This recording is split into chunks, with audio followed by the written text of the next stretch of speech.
Assalamualaikum warahmatullahi wabarakatuh. Halo semuanya, kembali lagi dengan saya Cindy Octaviana Sari dengan NPM 204230005.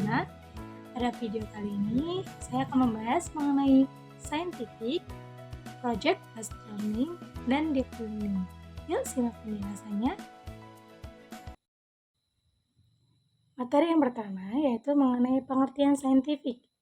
Pendekatan saintifik adalah proses pembelajaran yang dirancang sedemikian rupa agar peserta didik secara aktif mengonstruk konsep, hukum, atau prinsip melalui tahapan-tahapan mengamati, merumuskan masalah, mengajukan atau merumuskan hipotesis, mengumpulkan data dengan berbagai teknik, menganalisis data, menarik kesimpulan, dan mengomunikasikan konsep, hukum atau prinsip yang ditemukan.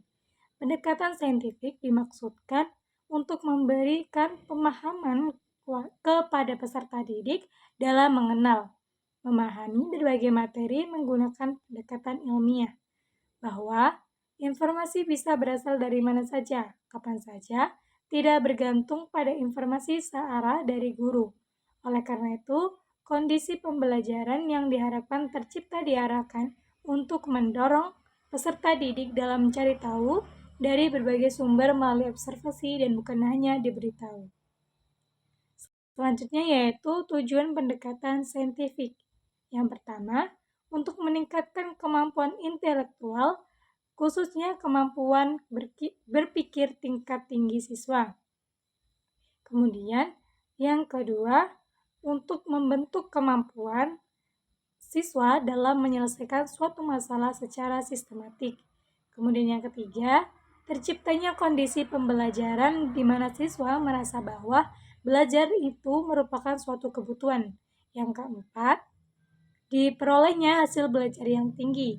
Yang kelima, mengembangkan karakteristik siswa. Diharapkan setelah penerapan pembelajaran saintifik, nantinya siswa akan memiliki karakter sehingga tidak terombang-ambing dalam menghadapi zaman yang akan terus berkembang. Selanjutnya yaitu prinsip-prinsip pendekatan saintifik. Prinsip yang pertama, pembelajaran berpusat pada siswa. Prinsip yang kedua, pembelajaran membentuk student self-concept atau pembelajaran yang membantu siswa punya gambaran positif tentang dirinya sendiri sebagai pelajar. Kemudian yang ketiga, pembelajaran terhindar dari verbalisme. Nah, maksudnya di sini yaitu bahwa pembelajaran tidak hanya berhenti pada kata-kata saja, tetapi juga melibatkan pengalaman nyata. Kemudian yang keempat, pembelajaran memberikan kesempatan pada siswa untuk mengasimilasi dan mengakomodasi konsep, hukum, dan prinsip. Prinsip yang kelima, memberikan kesempatan kepada siswa untuk melatih kemampuan dan komunikasi. Yang keenam, pembelajaran mendorong terjadinya peningkatan kemampuan berpikir siswa. Dan yang ketujuh, adanya proses validasi terhadap konsep, hukum, dan prinsip yang dikonstruksi siswa dalam struktur kognitifnya. Yang kedelapan, pembelajaran meningkatkan motivasi belajar siswa dan motivasi mengajar guru. Selanjutnya yaitu langkah-langkah umum pembelajaran dengan pendekatan saintifik.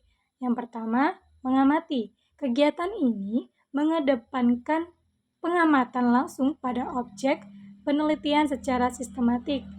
Selain itu, dengan kegiatan mengamati, diharapkan proses pembelajaran lebih bermakna dan diharapkan dapat melatih kompetensi kesungguhan, ketelitian dalam mencari informasi. Yang kedua, menanya. Menanya merupakan kegiatan mengajukan pertanyaan tentang informasi yang tidak paham dari apa yang sedang diamati, baik pertanyaan faktual hingga hipotesis. Kemudian yang ketiga, mengumpulkan informasi. Informasi yang diperoleh melalui berbagai sumber, pengamatan, atau melakukan percobaan. Yang keempat, mengasosiasikan atau mengolah informasi. Kegiatan ini merupakan kegiatan mengumpulkan data, fakta, maupun ide-ide yang telah diperoleh dari kegiatan mengamati, menanya, maupun mencoba untuk selanjutnya diolah. Yang terakhir, mengkomunikasikan. Kegiatan ini merupakan kegiatan guru memberi kesempatan kepada siswa untuk menyampaikan apa yang telah dipelajari, baik dengan cara ditulis atau diceritakan.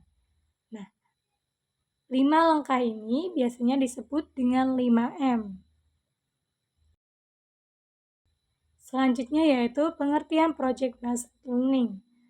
Project Based Learning atau disingkat dengan PJBL merupakan salah satu model pembelajaran yang dapat mengkonstruksi pengetahuan dan keterampilan siswa melalui kegiatan laboratorium yang diperlukan untuk meningkatkan kreativitas dan motivasi siswa, serta memberikan kesempatan kepada guru untuk mengelola pembelajaran di kelas dengan melibatkan kerja proyek. Selanjutnya yaitu tujuan model pembelajaran PJBL. Yang pertama, memperoleh pengetahuan dan keterampilan baru dalam pembelajaran. Yang kedua, meningkatkan kemampuan peserta didik dalam memecahkan masalah proyek. Yang ketiga, membuat peserta didik lebih aktif dalam memecahkan masalah berupa proyek yang kompleks dengan hasil produk nyata yaitu barang atau jasa. Yang keempat, mengembangkan dan meningkatkan keterampilan peserta didik dalam mengelola sumber atau bahan atau alat untuk menyelesaikan tugas atau proyek. Yang kelima, meningkatkan kolaborasi peserta didik khususnya pada project based learning yang bersifat kelompok. Selanjutnya, pengertian deep learning. Deep learning adalah sebuah metode yang menekankan pemahaman konsep secara mendalam. Deep learning atau pembelajaran mendalam merupakan pendekatan pembelajaran yang menekankan pemahaman konsep dan penguasaan kompetensi secara mendalam dalam cakupan materi yang lebih sempit. Siswa didorong untuk secara aktif terlibat dalam proses pembelajaran hingga memahami topik melalui proses penjelajahan lebih dalam dari topik tersebut.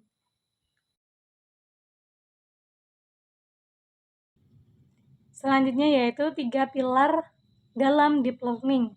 Dalam pengembangan dan penerapan deep learning, terdapat 3 pilar utama yang menjadi fondasi keberhasilannya, yaitu yang pertama, mindful learning.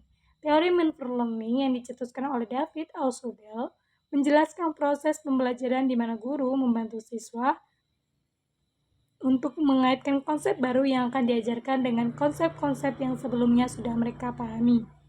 Proses belajar mindful learning ini bertujuan agar pembelajaran menjadi lebih bermakna bagi siswa. Contohnya, untuk memperkenalkan penjumlahan pecahan, kita bisa mulai dengan penjumlahan benda-benda yang lebih konkret terlebih dahulu. Kemudian, pilar yang kedua yaitu mindful learning. Mindful learning seringkali dikenal sebagai metakognisi dalam teori pendidikan. Dalam mindful learning, siswa diajak untuk senantiasa sadar akan proses pembelajaran yang sedang dijalani. Kesadaran ini terdiri dari beberapa aspek. Yang pertama, kesadaran akan hal-hal yang sudah ia pahami atau kuasai sebelumnya.